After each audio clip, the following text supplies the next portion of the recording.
Hey,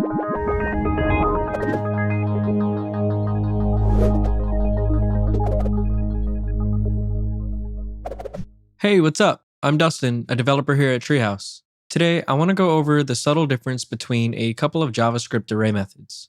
Those methods are forEach and map. If you've never worked with these methods before, you might want to check out the guides that I've created for each of them first. I'll link those down below in the teacher's notes or description of this video.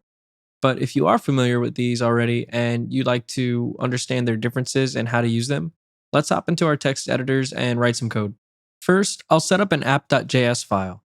I'll use Node to run my app.js file, but if you're not familiar with Node or don't have it installed, you can include an index.html file and then just link in your JavaScript file. Then open up your HTML file in the browser and open up the console. The first thing I'll do inside of my app.js is just set up a basic array. I'll create an array and call it student names, and I'll add a few strings. We can add in John, Kate, and Sam.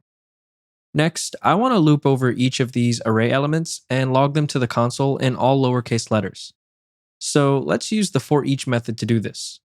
I'll write student names.forEach, and I'll set our element parameter to name, and in the callback, I'll just console.log name.toLowercase.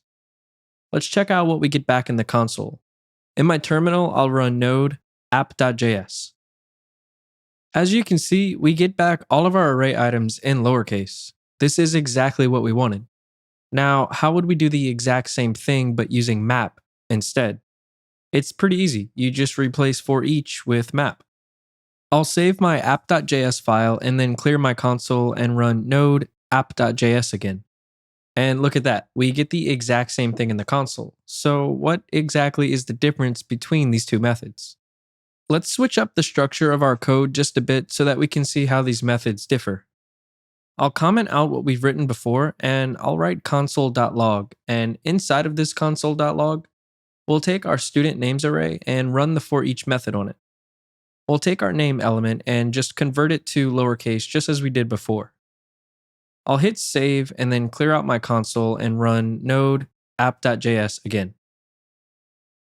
But this time the console returns undefined. So it would probably do the same thing if we used map instead, right? Let's find out. I'll clear out my console and run node app.js again.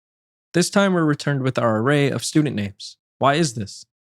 Well, this is because map returns a new array without altering our initial array, while forEach doesn't return a new array. This is actually the key difference between the two methods. Let's erase some of the code that we've written and set up a new variable.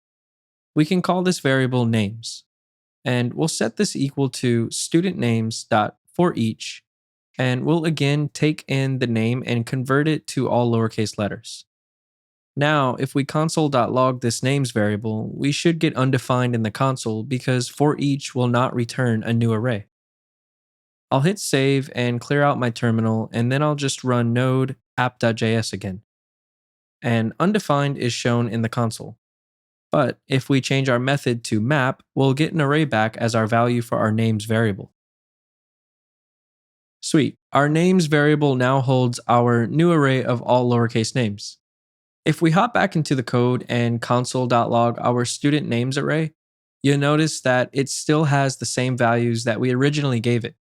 It's untouched. Map will not alter an array, but instead just return a new one. I hope this quick run through of these two methods was helpful and you can see the difference between them.